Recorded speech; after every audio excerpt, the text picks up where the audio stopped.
Pastelón. Do not call it a Puerto Rican lasagna. I'm Cesar, this is Criollo Kitchen, and today we're layering sweet plantains, savory meat filling, cheese, and we're baking it all together into one of the most delicious things you've ever had.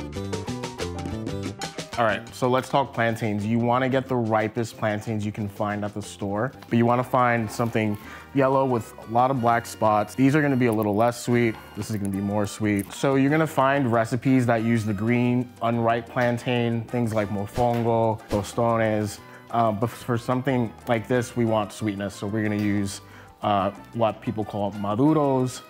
In Puerto Rico, we call them amarillos. You cannot peel this like a banana. You're gonna be very aggravated. Just wanna snip the ends off. Make a slit down the side, and it's just gonna come right out. It's only this easy with the sweet ones. The green ones take a little more effort, but same idea. So for the bottom layer, I'm going to cut it into planks. I'm actually not great at this, but I like to hold it, try to get like 3 slices per plantain. Okay.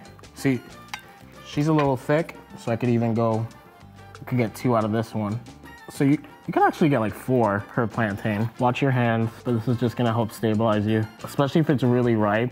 So you can do a few of these, just enough to cover the bottom of your vessel. Today I'm using a 10-inch pan, but you can honestly use whatever you have, it doesn't matter. It's just you're gonna end up with a thicker or a more shallow pastelón. All right, so I'm gonna get these out of the way, start frying. Oil around 350, keep an eye on it.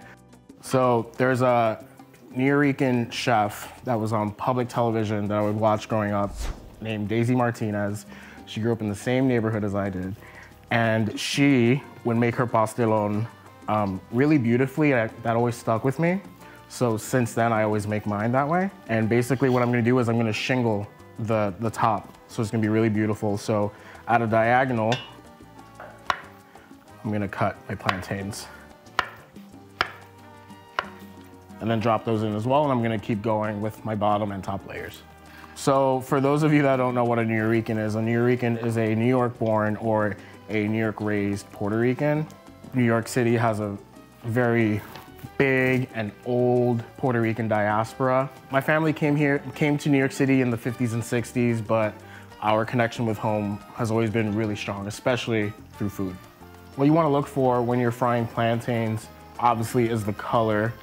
Sweet plantains have a lot of sugar in them, so you're gonna start to get a little golden brown. I'm at a point that I really like right now. These are a nice golden, because remember, these are gonna go back into the oven, so you don't wanna overcook them. So transfer these to a paper towel lined plate or sheet tray. What's gonna happen is they're gonna cool and become much easier to manage when it comes time to assembling your pastelón. All right, time to make our meat mixture, our picadillo. I like to do a mixture of meats. People typically just do beef. I'm extra, I'm gonna do beef, ground pork, and my favorite, cubed smoked ham. You'll find this in a lot of my recipes. It's really delicious if you can find it. Comes in a big steak looking thing usually. It adds a lot of depth of flavor. It's something that's called for in a lot of Puerto Rican dishes and major component in traditional sofrito. In a hot pan, we're gonna add our olive oil.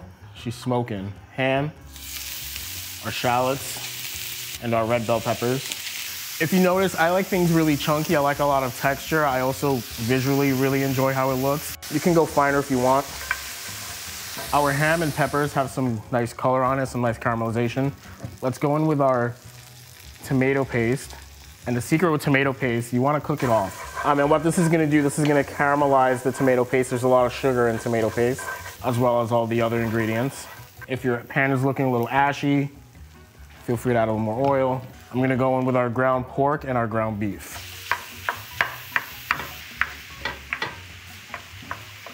Let's hit it with a good amount of salt. I have some hand ground pepper here. All right, we wanna get some nice color on our meat, so I'm gonna raise the heat a little bit. I'm gonna go in with our homemade adobo.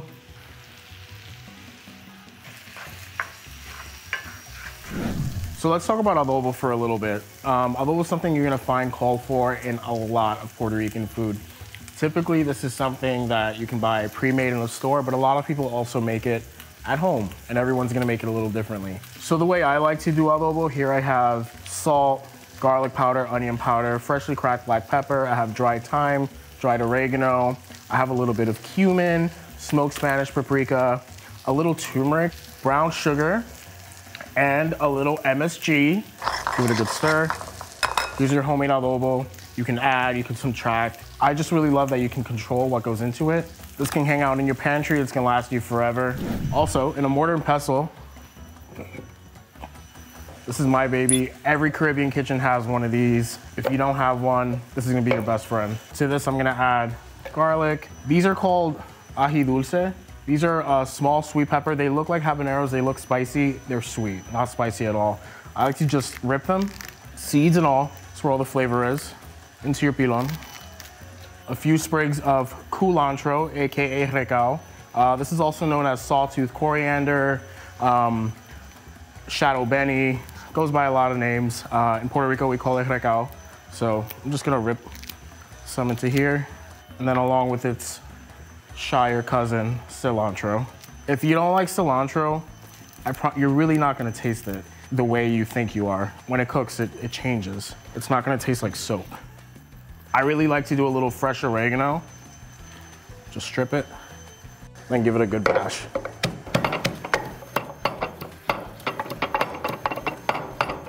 All right, so we're gonna go in with our garlic and herb mixture that we just bashed up. This has a lot of flavor. Little tip, if you have some residual good stuff in there, just hit it with a little water. We don't wanna waste it. All right, this is looking really good. Smells really freaking good. I'm gonna go in with a small can of whole peeled tomatoes. And you can just break it up with your spoon. Also, these tomatoes are gonna break up as well as you're going, so you don't have to worry too much about chopping them up. Our meat mixture is nice and thick, saucy. We're gonna finish it off with a little bit of red wine vinegar. So red wine vinegar is gonna cut a lot of the richness that's in the meat. And in the end, you're gonna get a really balanced dish because the plantains are sweet. This is gonna be a little bright, really savory. We're gonna have cheese. Everything's gonna go together really well. And my favorite, I don't wanna hear people moaning and groaning, olives. You don't like the olive? Fine. I love an olive, especially in something like this. It's gonna add some brininess to cut through all that richness. The castelvetranos are really buttery, and I like to just rip them in half. So a picadillo, kind of varies depending on the country. A lot of people like to add raisins, which I also don't hate. And another thing that a lot of people are like, oh my God, why would you add raisins? You're crazy. The sweetness really sets it off. I think what people usually don't like is a dried raisin. I think if you just rehydrate your raisins in a little hot water, or even like a little alcohol, it's actually really nice. Let's assemble before we begin. Butter your vessel. It's gonna make it taste good and it's not gonna stick. This part, it really doesn't matter how it looks because it's all the way on the bottom, but what you do is make sure you have a steady base for all of your other stuff. So you wanna overlap a little bit, fill in your gaps, perfect. So we have our base layer. We're gonna go in with all the meat. It'll fit, I promise.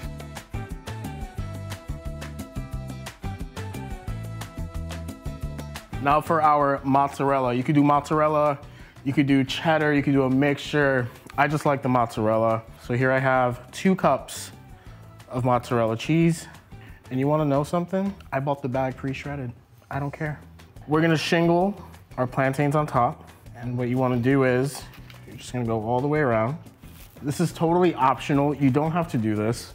You can layer it with another layer of the planks that you did, like the bottom part. But I think this looks prettier. I don't know about you, but I eat with my eyes first. And I think if you're making this for someone, it's an easy way to impress. You already went through all this trouble, might as well make it pretty. All right, I outdid myself. I ran out of this cut. So what am I gonna do? I'm gonna take the other ones and I'm just gonna fill it in. And lucky for you all, I have a swap. All right, final step, we wanna bind everything together. So I have 2 eggs that I'm gonna beat and pour over the mixture. Beat her up. Evenly over, as evenly as you can. Get in the cracks. All right, we're gonna loosely cover this with some aluminum foil and into a 350-degree oven, about 20 to 30 minutes, keep an eye on it. All right, here we go. Ooh, I think it's perfect. As someone who cooks for a living, I really love adding final touches, little flourishes right before serving. So I'm gonna add a little honey, just to really play off of the sweetness of the plantain, not too much. Just drizzle a little on top. Gonna go in with some fresh thyme. Just strip the leaves. Sprinkle it over. Another moment to be very extra, I have some smoked maldon, some smoked flaky finishing salt, and my favorite, a little queso fresco. I was lucky enough to find this one wrapped in a banana leaf. Anyone who knows me knows I love a banana leaf. Just crumble some of that over. Now that I'm done food styling the pastelón, you're ready to serve. I'm just gonna cut a little piece out with my spoon. Oh.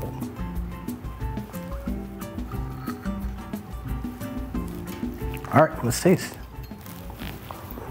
This just really works. The savory meat filling, the briny olives, really nice contrast against the sweet plantains. The cheese ties it all together. If you're a fan of sweet and savory, this is gonna be one of your new favorite things. And if you wanna see more of me, I was a longtime barista, check out my Duca Latte video.